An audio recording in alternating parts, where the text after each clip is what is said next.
Okay, so last week we were working on the kind of derelict theme and also looking at textures. So that was the one I basically worked a little bit on this side. So this was an old painting I started many years ago. So this bit was all just very quick and staged in. So last week I worked up some of the colours and textures on that side. So that's good fun working on that. That's all sort of knives and bits of plastic and paint shapers and things. So the nice thing about it is it does give you a different look to if you're just using brushes. So it's something I wouldn't mind pursuing a bit more. So all those knives and things are there if anybody wants to go with those. So I was thinking we'd move on to flowers this week if you wanted to, or something inspired by flowers. I mainly do, I don't really do flower paintings as such, but a lot of my paintings have flowers of some sort or other in them. So I've done a whole series of blossom trees in the past. Southend Planner are going to go to Sun Road Cemetery on Sunday because hopefully the blossom's still out there, so that's sort of the idea of going there, painting the blossom trees there. Nice peaceful place. This one is one that I've been working on recently. I started this a couple of weeks ago at St James's Park in London. Just worked a little bit more in the studio. And there's, I think, probably a little bit more to do, a little bit more definition to go in here and there, but I'm not too far off finishing that one. That's one I've been working on lately.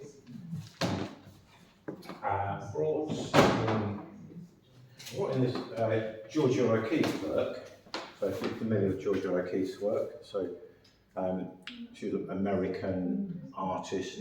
And these are pretty massive paintings, some of these. They're big. She did these big kind of portraits, zoomed in portraits of flowers. So that's, they're nice to look at as a bit of inspiration. There's quite a few different ones she's done there. So that's something else you could look at. So there's lots of ways you can interpret painting flowers. So I've got various folders here, things like bluebells, flowers, gardens, blossom. So if you wanted to use any of these references, you're very welcome. Quite a lot of those I've been given. The other thing was I saw Terry the other day. So I was in Southend. I thought, where's Terry? And he was, he got the bus in, so he's intending to come back next month. So that's good to see. It's good to see that. So was he walking with him? Yeah, he was walking with a stick. Oh yeah. And he said they'd given him 2 sticks because he was doing shopping. He was just using one. But he said he goes in Southend most days to get a bit of shopping. So that's good, really. I was really good to see. But he said he'll come back next month. Good news. Yeah.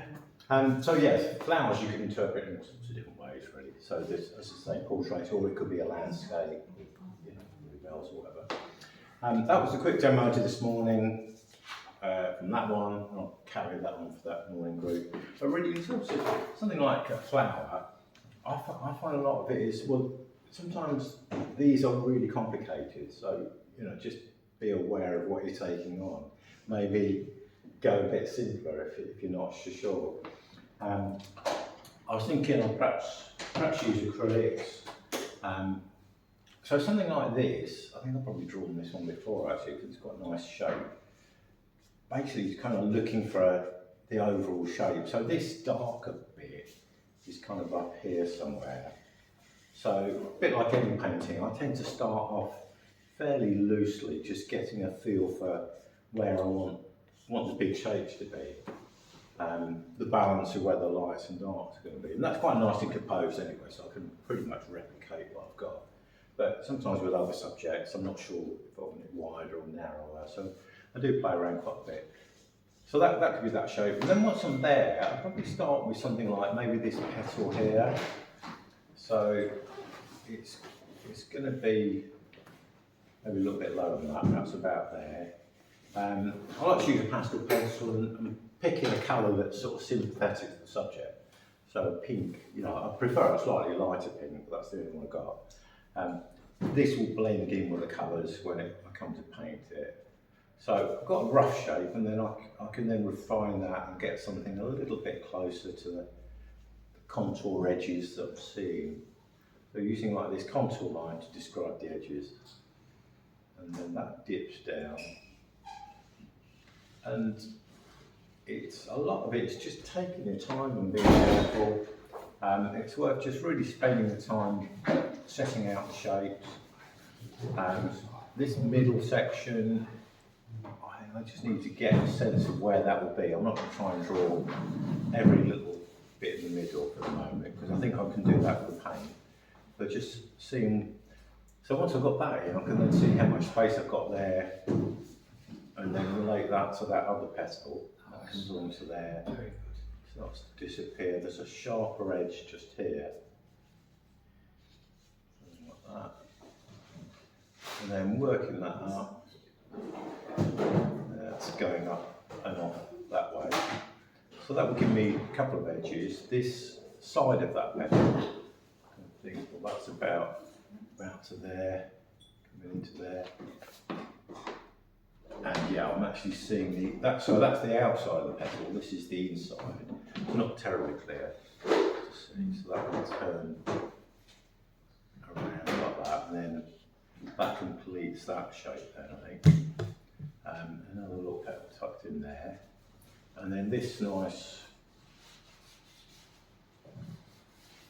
I think that's part of the appeal of this photo, it's quite strong, interesting shapes. You've got these almost like quite angular shapes, and then these very soft edges. So I enjoy those sort of contrasts. And looking from here to here, that's got to come out to about there, so that's working my way back from there. But that's basically how I would go about the drawing side. You know, try and get something in and relate other bits to it. Looking at, you know, where so we've got that dips down. This bit here, have a look at where that is in relation to this shape. So it's more or less opposite, isn't it? So that could be there, and then this is coming down something like that. So that's kind of the drawing side of it. Does that help? Hopefully. Just take your time, but as I say, try and get rough out where you want to work, and then try and find the middle and work out. Would you treat that as a realist type picture, or would you tend to make it a bit more abstract? You could go either way, really. I tend to be quite realistic in the way I work. But you could go more abstract. You could keep some things, maybe blur edges, perhaps bigger brush marks, big dark marks, big mid-tone marks, like that. So yeah, you could go a bit more abstract. Yeah. That's quite interesting interpretation. Okay. Well, I think